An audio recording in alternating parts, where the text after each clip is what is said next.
Thank you for joining us. Thanks for having me, Jim. Let me Appreciate ask the you invitation. first, you've been in office a little less than 2 years now. What's been the biggest challenge stepping into this office, particularly at the peak of this economic downturn that we've been in? Yeah, well, I tell you, it wasn't even at the peak. It was at the very beginning. You know, when I was appointed in January of 2009, just think about it. 2 months before that, Lehman Brothers had filed for bankruptcy. Companies like AIG, Wachovia were all in trouble.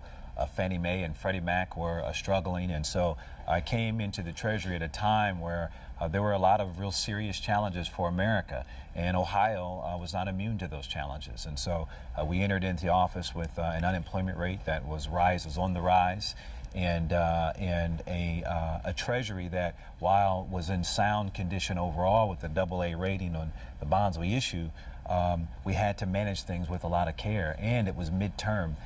Because I was appointed, obviously, to fill the vacancy created by Richard Cordray's election. And so, you know, it's one of those things where you come into office and the first thing you have to do is really assess the landscape and understand what your strengths are and perhaps what our weaknesses could be and get our hands around those things. And from there, we think we've done a pretty good job managing those challenges in the economy with the needs of the Treasury and the needs of Ohioans. And so I'm excited to tell the voters about that this fall. The state's credit rating, I mean, that's a major concern, right? Mm-hmm. If that drops, that has ramifications that affects the entire state. Explain that a little bit. That's exactly it. When I was a city council member, as you know, for almost a decade, you know, one of the things that we really coveted was our credit rating. And the whole idea behind that is that we can borrow at a rate that allows us to do more with less. And so when you have a AAA rated, it's the highest rating.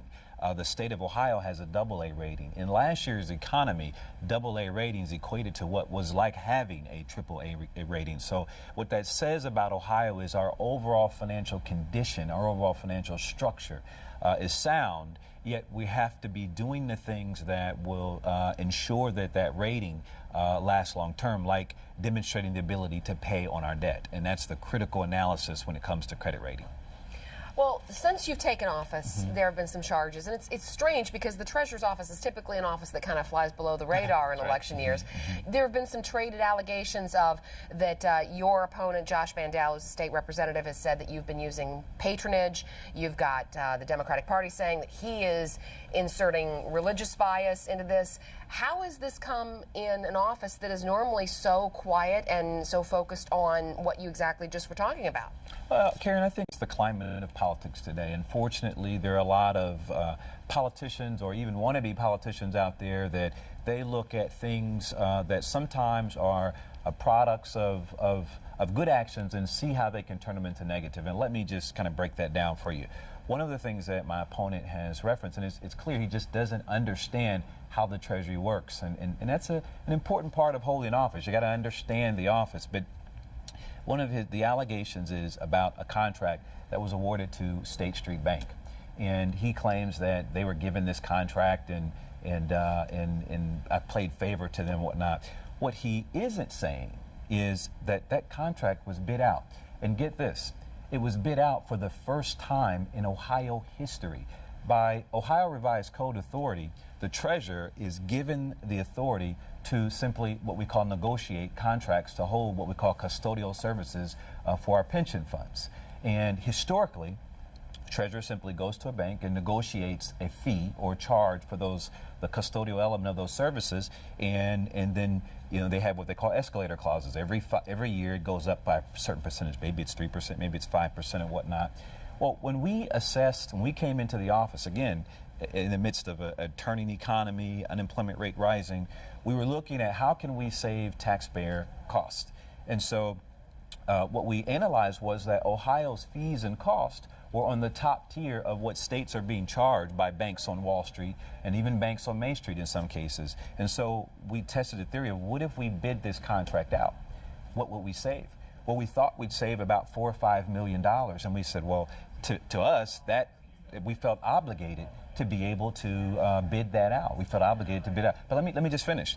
And so we bid it out, and the result was actually a $20 million savings. The contract was awarded to the lowest bidder. And so there is no favoritism. There is no, in terms of people and relationships and things like that, That's the whole point of a competitive bidding process, that everyone has an equal chance, and the lowest and most responsive bidder is awarded and earned the contract. And that's the way it works. Even though this particular bank has been called a bank of crooks by people in other states, specifically California. So, one of the things is that you have to understand is, first of all, there's not a bank in America that's not being sued, okay? Understand that. That's the first part. The second part is what California is suing that particular bank for is irrelevant for the contract that we awarded. They're suing them for foreign transaction fees. That is not a function of the Ohio Treasury. Right, Mr. Boyce. Let's, Mark. Just to follow up on that, why even go there? I mean, I think one of the questions is, even if it is a low bid, why open yourself up to the kind of criticism that's come because of the combination of the problems with the bank's experience in California and the ties to the personnel moves?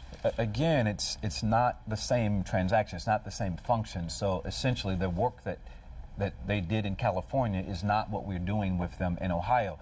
The bank has a very sound and reputable work and reputation. In fact, it's important to note that State Street held those contracts for many years in Ohio. Just in the last 2 years, they didn't hold those contracts. Their performance in Ohio has been sound, and at the end of the day, we were able to reduce their cost by 63% or $20 million.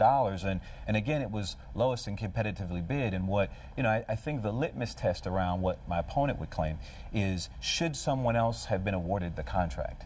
And the information is there for yourself to see that our goal was to put more money back into the hands of Ohioans. Those hardworking Ohioans that are preparing to retire and raise their families and the quality of life that they've worked so hard for. Our goal was to put more money back in their hands, and we accomplished that. And it's something that we feel strong about in terms of our approach to costs in general. All right, Mr. Boyce, let me just a couple quick things, campaign related here, because this has been a rough campaign.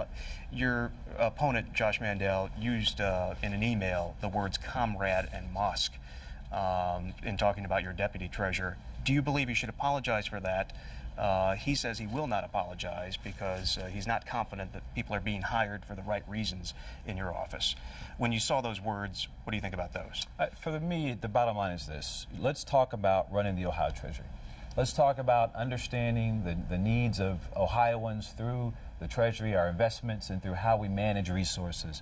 And for me, I'm going to focus on the work that we've been able to do.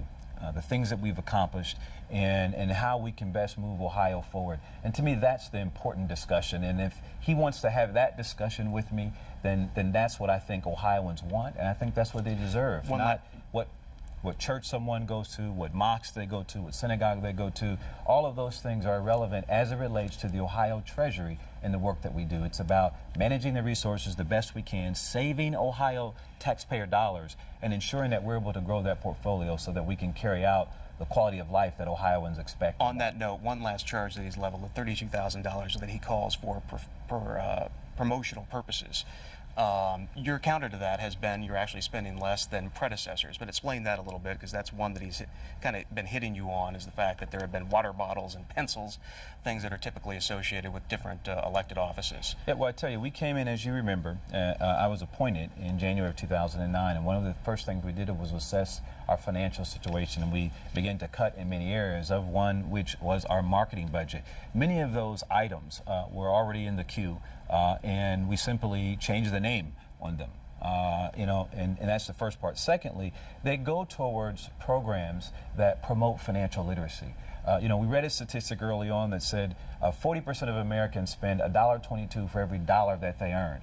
And part of our commitment was to make sure that we provide a sound financial literacy track or access to information that Ohioans can embrace and learn from and grow from and make smart money choices and good decisions. And so the idea there is to be able to promote financial literacy. And so a lot of those things are things like pamphlets about financial literacy, about budgeting and saving and different mortgages and the materials and things like that to encourage people to be a part of the financial literacy conferences that we hold. We cut that budget, by the way, by 50% coming into office because we felt like that wasn't something we were going to spend a lot of money on. But again, we changed the name on the materials that were ordered so that we could continue to deliver a financial literacy message.